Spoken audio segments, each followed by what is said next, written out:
أعزائي المشاهدين، منذ كنا أطفالاً من منا لا يمتعه تذوق قطعة من الشوكولاتة من أي نوع من أنواعها المتعددة كانت.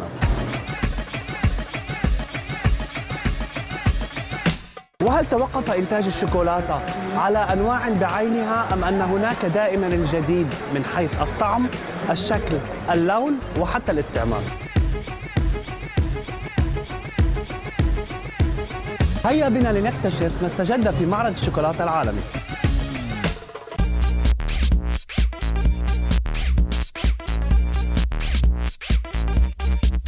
Le chocolat, ele est venu exatamente d'ici, de ces fruits-là. Le planteur fait ça, après il casse ces fruits-là. Dedans, il y a des fèves blanches. Il fait un processus de fermentation pour conserver des arômes de chocolat. Après, il fait un séchage au soleil. Après cette séchage, il fait des emballages et c'est envoyé à des industries. Les industries font encore la transformation. La première transformation, on appelle de masse de cacao. Mais aussi, on peut obtenir du beurre de cacao et de poudre. La beurre, on fait le chocolat blanc. La masse, on fait du chocolat noir. Et les poudres, on fait de boisson de cacao.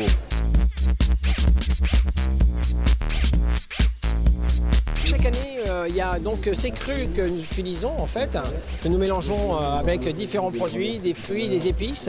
Et c'est vrai que la tendance du chocolat et du fruit est très très forte parce que les goûts naturels du chocolat sont souvent fruités en deuxième goût. Certains chefs sont en train de travailler beaucoup sur le chocolat et le fromage. C'est très difficile à équilibrer, mais il y a des choses qui sont très intéressantes qui sont faites en fait.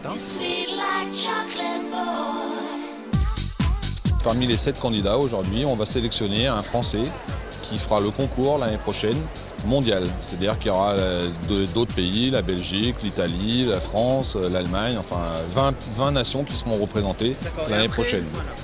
Donc les gagnants vont présenter la France au concours mondial. Voilà, va représenter la France au concours mondial l'année prochaine, à la même époque, ici au Salon du Chocolat. Et comment on gagne un concours comme ça? Qu'est-ce qu'il faut comme... Il faut beaucoup de travail, beaucoup de préparation, il faut aussi s'ouvrir à d'autres personnes pour avoir des aides. Et il y a beaucoup d'entraînement, des heures et des heures d'entraînement. En fait, il faut à peu près 300 heures pour réaliser une pièce comme ça. Et ce candidat a pris comme référence Gustave Eiffel, donc en référence à la phrase de Gustave Eiffel qui a dit « Ma tour Eiffel est de la haute couture ». Donc comme le thème est à haute couture, il a pris cette référence-là. Tous les matins, il achetait son petit pain au chocolat. Faire du chocolat avec de l'huile d'olive, qu'est-ce que ça signifie pour vous? Ça signifie, si vous voulez, de conserver du chocolat le meilleur, en fait, hein, et en y ajoutant de l'huile d'olive, qui est un conservateur naturel, d'éviter d'avoir à ajouter des additifs et des conservateurs à caractère chimique.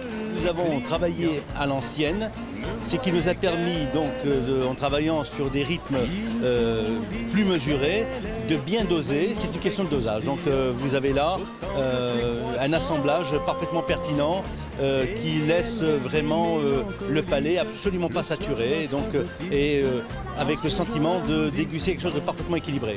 J'ai fait une petite machine qui s'appelle Chocolate Shooter. Ce sont 2 petites cuillères, hein, 2 petites cuillères. Et quand on pousse, ça monte, c'est comme une catapulte, quoi. Et j'ai fait un mélange avec le cacao vraiment amer, un peu de menthe et un peu de gingembre, parce que quand on sniffe que le cacao, c'est trop sec, ça bloque dans le nez.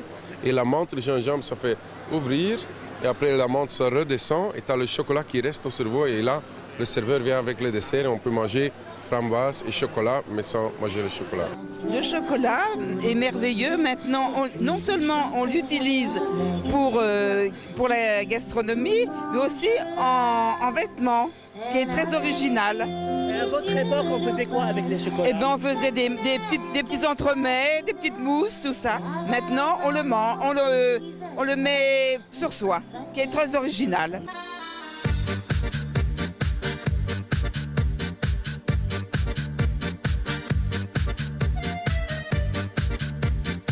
في دائما اصناف جديده عم تطلع، الشوكولا اللي بيسووا خصوصي لولاده او لزواج، عم يسووا له ديزاين جديد. هلا مثل ما عم نشوف انه الشوكولا عم يسوى مع البندوره مع الخضار كلها، فممكن يكون كل سنه فيها اصناف جديده. Alors nous sommes une marque de chocolat japonais et ce que nous avons de spécial, c'est que nous faisons des chocolats au sésame, à la patate douce, au thé vert, ainsi qu'au sucre de canne et encore au yuzu qui est un agrume du sud du Japon.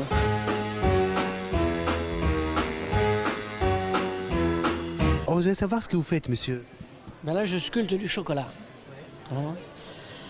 C'est une matière qui est assez intéressante à travailler puisque je suis sculpteur praticien sur marbre, pierre et granit. Donc les circonstances qui ont voulu qu'un jour, en rencontrant M. Michael Azouz, qui est champion du monde, il m'a demandé si ça se sculptait comme la pierre. Je lui ai dit oui, il n'y a pas de problème, on peut essayer. Et donc on a essayé, je me suis pris au piège et donc ça fait 14 ans que je viens au salon du chocolat. J'ai fait des chemins de table, parce que le gars fait de la moto, il veut des motos, l'autre c'est de la voiture, il veut une voiture, et ainsi de suite. Et puis aussi il y a l'agréabilité d'acheter une sculpture faite comme ça pour la casser en fête avec les gens, avec la famille. Voilà, c'est assez sympa. Puis ça change de l'ordinaire. Et puis ça change quand même du système de sculpture. Je me bats depuis quelques années avec la Chambre du métier justement pour voir si on ne pourrait pas plutôt instaurer un diplôme de sculpteur chocolatier, parce que les chocolatiers ne sont pas sculpteurs. Ils font du pointe-et-fil, ils chauffent, ils font des aménagements, voilà. Ils font du montage, mais ne sculptent pas dans la masse. Mais tout tourne autour du chocolat, bien entendu.